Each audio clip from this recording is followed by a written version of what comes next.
and welcome back to more The Legend of Zelda Link's Awakening. So last time we completed the Bottle Grotto, our second dungeon on Koholint Island, and this time we are supposed to go to the prairie. Spoiler, we're not going to the prairie. We have plenty of stuff to do over here. Guardian Acorn, that's what it's called. I called it a Defense Acorn in the last part, I'm pretty sure. Over here we have 20 rupees. Again, we need a lot of rupees for something coming up really quickly. Can I do something about this skull? I can. And another 50. Pretty sweet.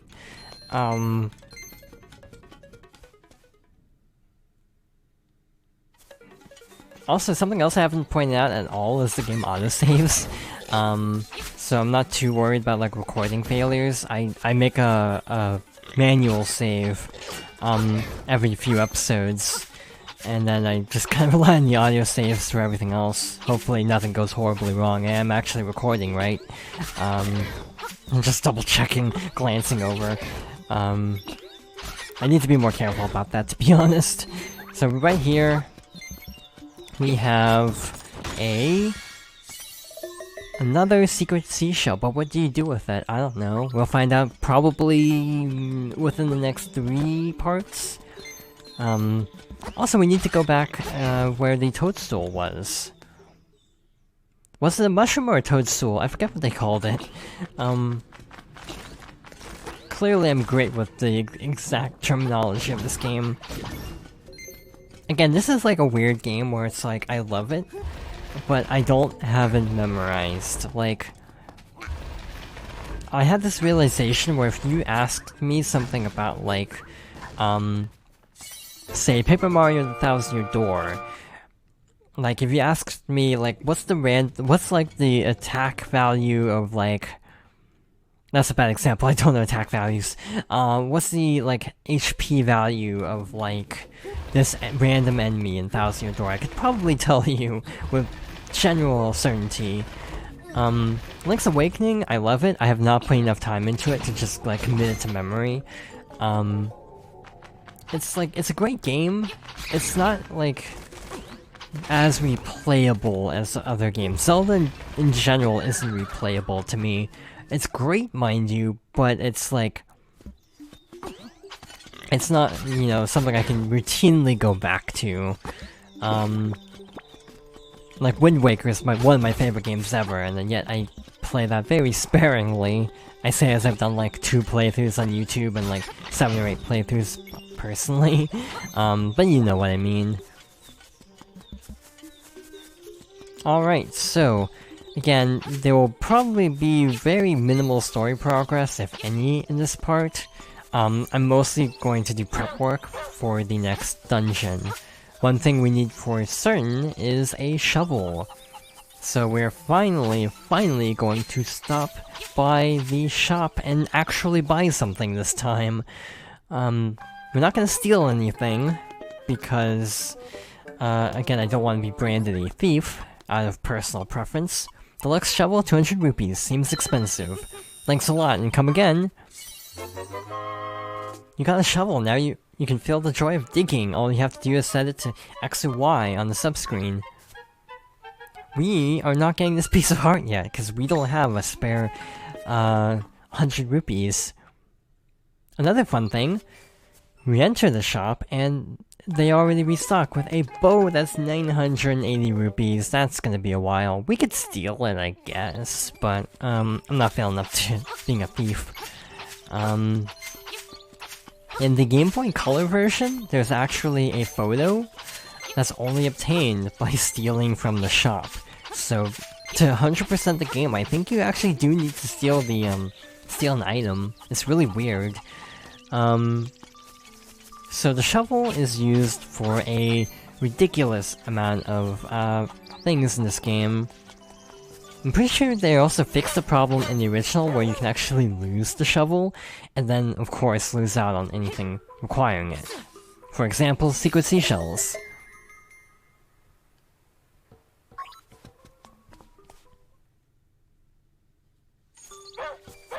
How many rupees do we have? Like 110?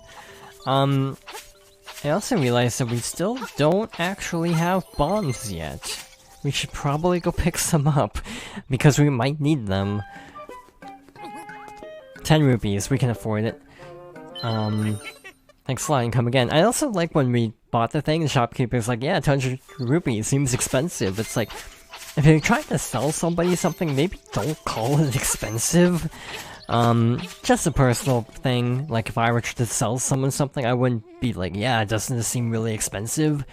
Also, there's a Goomba figure. We're not gonna do that right now. I'm not feeling up to the crane game at this exact moment. I might do some rupee farming off screen at some point, because, we need a lot of rupees.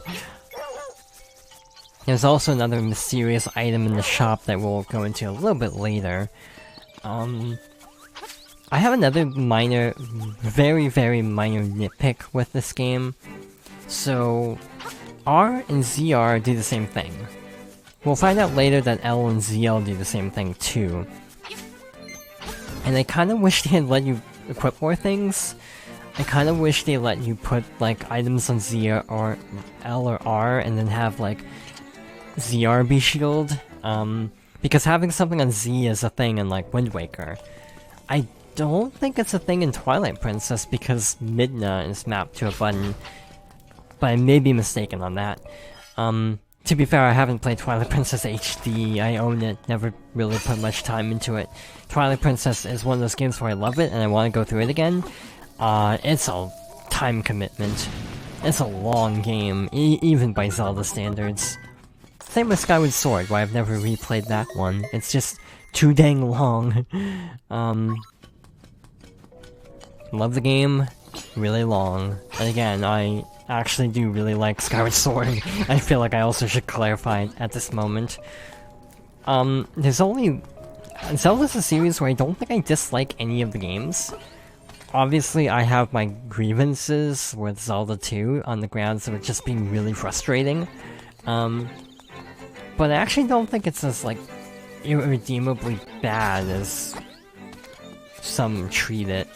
It's definitely aged really poorly because of its difficulty balancing being pretty non-existent, if I'm being honest. It's like, yeah, there's no difficulty balancing. That's why I want a remake.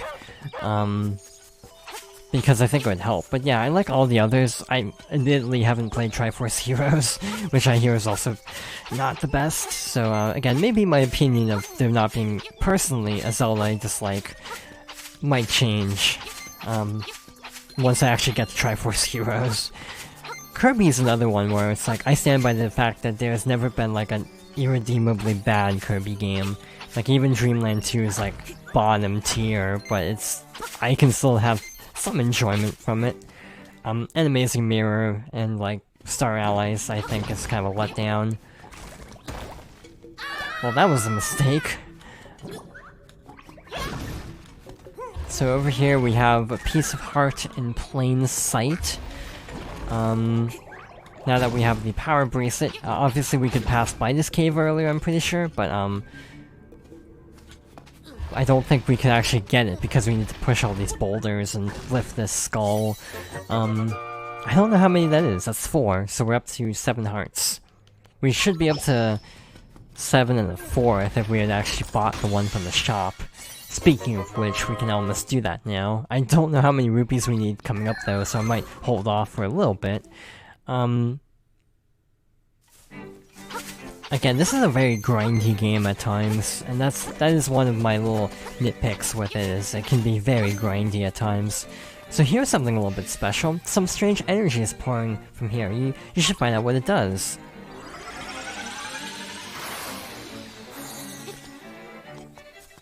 Absolutely nothing. It actually does do something, we just need to unlock a special something first.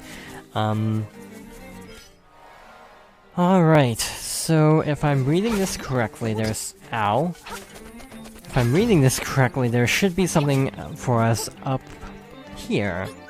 So, also, just as a general clue, flowers and other weird little patches like this tend to be kind of suspicious. In that case, it wasn't. Again, way to prove me wrong, game. That seems to happen a lot. But it definitely does feel like it's often the case where, like right here, this weirdly, empty space there does contain a secret. Cool. So, we have a graveyard. There should be a hidden dungeon there. I don't think we have the necessary equipment though, so we're gonna pass on this for now.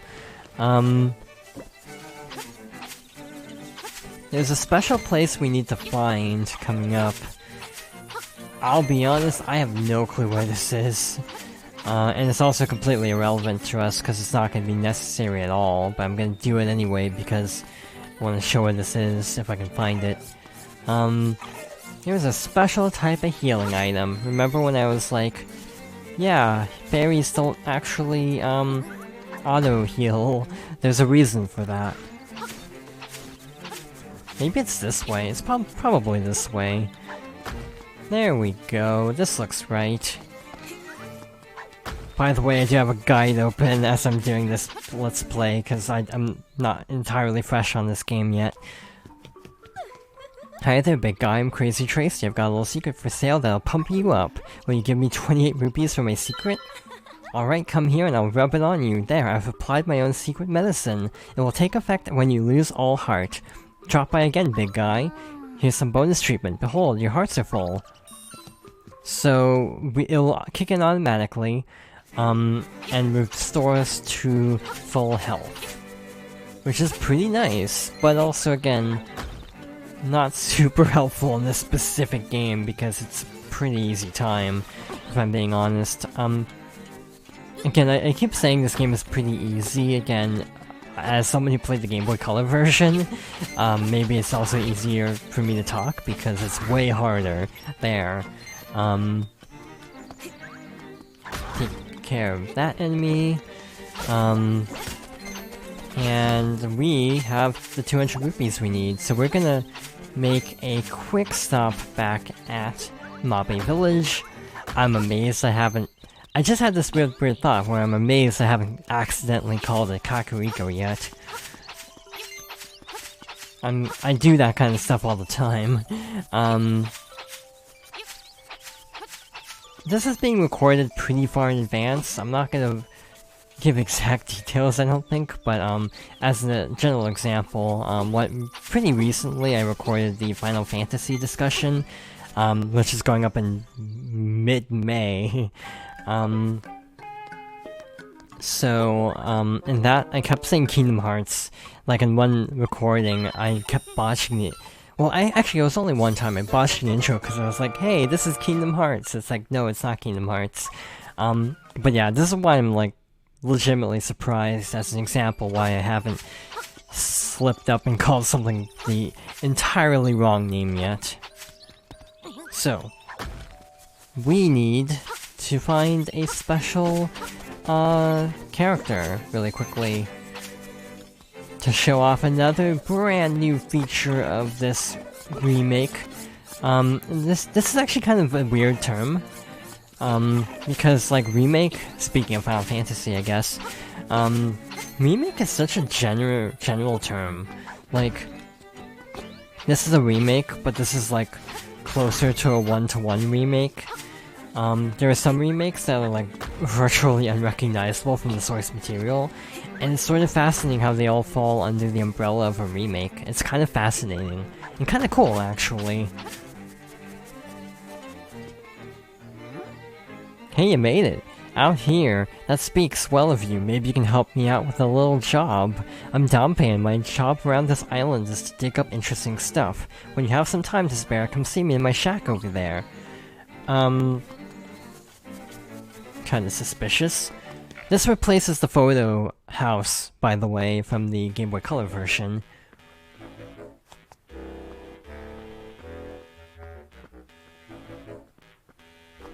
So this is Dompe's shack. Hey there you are, or hey, there you are, I want to show you something interesting. You've gone poking into some ruins on this island, I can tell. I make little chambers based on those dungeons. Put some chambers into the slab back there and it turns into a real dungeon. How's that work, you ask? Who knows? But I want your help testing the limits of this thing. I want to hear about the dungeons you've seen. It inspires me to make new chambers for you. With a few chambers, you can make basic dungeons. With a bunch, you can make complicated ones. See if you can use what you got to finish the challenges I give you. Though you're not done once you finish arranging a dungeon, you've got to adventure through it too. I'm no designer though, and I'm no adventurer either. That's all up to you. I'll make the risk worth it. Impress me and there's treasure in it for you. You look like you've been through a lot. Sit down and tell me about it.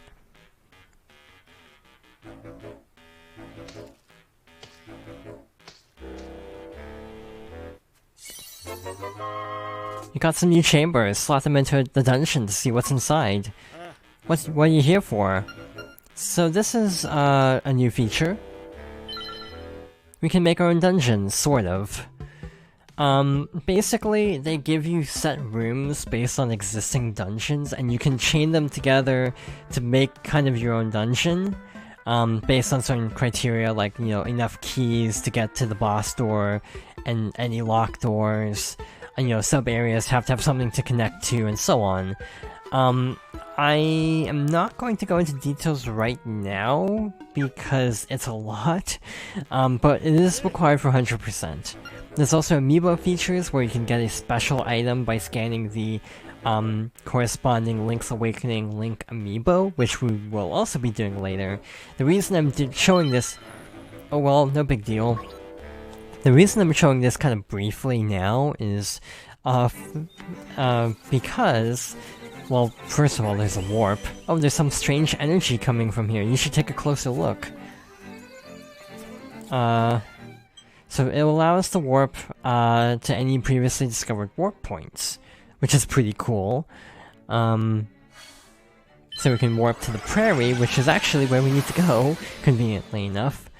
But the other reason is, I'm pretty sure Dompe basically shows up until you finally agree to help him, so I'm not sure if that, like, actively impedes your progress, like if he actively, like, stops you and like, hey, help me out, kind of thing. So I wanted to trigger that dialogue, now, just to kind of get that out of the way, if that makes sense. Again, we are going to go into the, Dungeon Maker a little bit later, but for now, if I'm not mistaken, we should have 9 pieces of heart. Where's the map? We should have 9 pieces of heart and 6 secret seashells according to this walkthrough I'm following. Also, yeah, dungeon parts. There are a lot of them, so that's gonna be a chore to grind them all out. Yeah, we are going to actually call things here. And next time, we're going to venture into the Ukuku Prairie. So, thank you for watching, and I hope you'll join me next time for more The Legend of Zelda: Link's Awakening.